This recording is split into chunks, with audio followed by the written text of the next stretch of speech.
Federal Drive is presented by GEHA, Government Employees Health Association, proudly providing health and dental benefits to federal employees and their families. Visit GEHA.com. With full funding restored and a quorum in place, the EEOC is moving fast to enforce Trump administration executive orders. Here to discuss what employers should expect and how to prepare is Debra Leder, partner in labor and employment at Akerman. Ms. Leder, thank you so much for joining me. Thank you so much for having me. It is a pleasure to be on the show.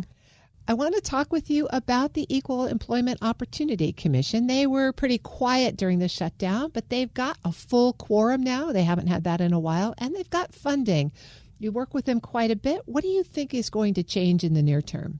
I think we're going to see a lot of changes, at least over the next several weeks, until there might be another issue with funding down the road. But I think that we can expect the EEOC to kind of come out of the gate running to accomplish some of these tasks that they have been anxious about doing since the current administration took hold in January of 2025. And so although there is now a new member who makes the quorum for the EEOC commission, the now chair, who was acting chair and previously commissioner, I think has made the priorities well known. And now that there is a quorum, the agency will actually be able to take official action and vote. Things of those nature will make a big difference. So talk us through the priorities of the EEOC under this administration and maybe where there are major differences from the prior administration. So we are going to see a lot of realignment and adjustment of where the EEOC focuses its attention and its resources.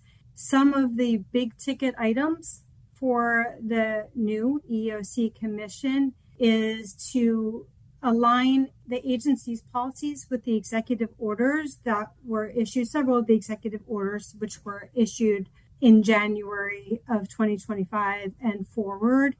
Those issues, including the ferreting out DEI that may be counter to the law in the EEOC's view, as well as the pregnant workers protection regulations in the EEOC's view, maybe going too far from what Congress passed as the Protection Act for that, and also to maybe roll back certain protections for certain previously thought to be protected categories, including those of the LGBTQ plus community in terms of sexual orientation and transgender status, gender identity type things. So those shifting priorities can come into play in a variety of ways. Do you anticipate more aggressive litigation on the part of the EEOC, maybe just more policy memorandums? How do you think those priorities will actually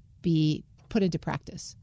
I think in terms of priorities for the regulations, the rules that had been put out during the past administration, including the harassment guidance that was, I think, officially published in April of 2024, and the pregnant workers guidance, I think as a first measure or order of business, the EEOC is going to either do a wholesale retraction or an overhaul revision of both of those guidance for sure.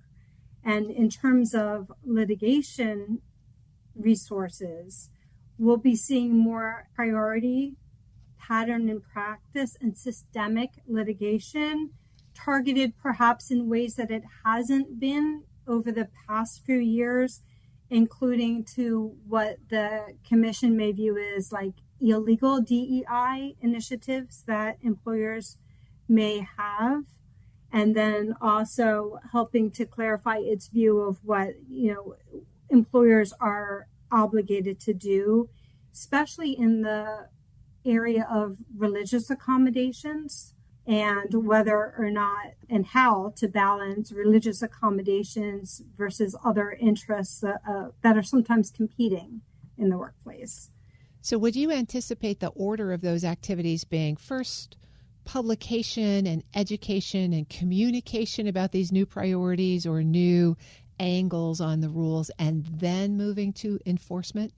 I think the publication angle has already been well disseminated, even though the EEOC didn't have a quorum. Now Chair Andrea Lucas has been very vocal about what she sees as the driving priorities of the agency, and in her speaking, as well as in the budget that was submitted in May of 2025 in terms of where they're going to allocate the dollars to that. So I think the agency is already kind of gassed up and ready to go out of the station in terms of that. It's just how long will it take to undo some of these regulations, given that there is a commenting period and they're also, subject to court challenge, as we've seen in the past several years. So knowing that that might not be as fast a process as the EEOC might hope, we'll at least see a displacement of the disclaimer language and archived language we now currently see on the banner page for the EEOC. And it's either work under construction or, stay tuned for new upcoming guidelines.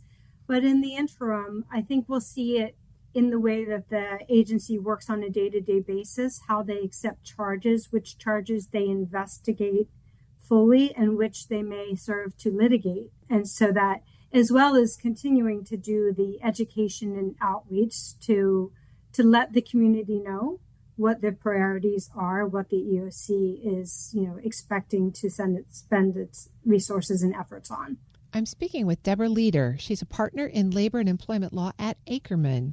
Following on with that assessment of what the priorities are going to be and where you expect to see action for the employers who deal with EEOC issues, what should they be doing in the near term to prepare for this change in focus from the EEOC?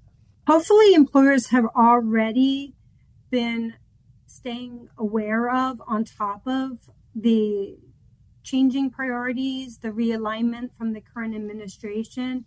And so being insightful, those employers most likely have already started to review their policies, to review their websites, to review their hiring criteria, as well as, how they handle compensation issues, and to just make sure that the policies are going to be step-in-step alignment with what the EEOC and what the executive orders have asked for. But in terms of really getting up to speed, aside from continuing to monitor what regulations may be updated, and not just, formal guidance, but we may see more enforcement guidance or Q&A type format from the EEOC to help employers get up to speed on doing that. Employers need to make sure all of their documentation has been reviewed and is ready in the event of what might be a very broad, all-encompassing request through the investigation stage of some of the EEOC's priority issues. So to just kind of, buckle up and be ready for that ride. And so what will you be watching for as the EEOC really gets its feet under it and moves out? Are there particular cases or activities that you think are going to be significant here in the short run? Well, the significant cases are waiting to see how the EEOC is going to interpret. We kind of already know, but from the Bostock versus Clayton County case in terms of transgender, gender identity, and sexual orientation protections, and whether or not the EEOC is going to, we know the EEOC in their updated guidance on harassment is going to remove those types of protections. We already know that the EEOC, I believe, has not taken any additional charges or is not investigating charges that assert claims on those grounds, although there's still a private cause of action to get a right to sue to bring those issues to the forefront.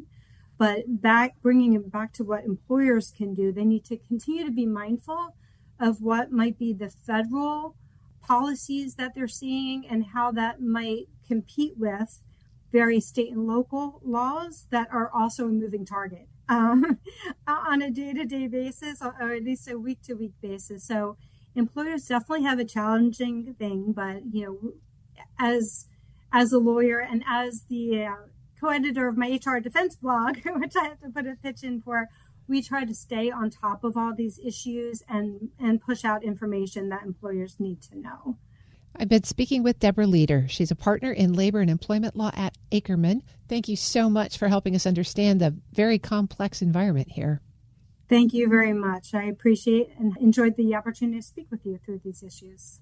We'll post this interview at federalnewsnetwork.com/Federal Drive. Subscribe to the Federal Drive wherever you get your podcasts.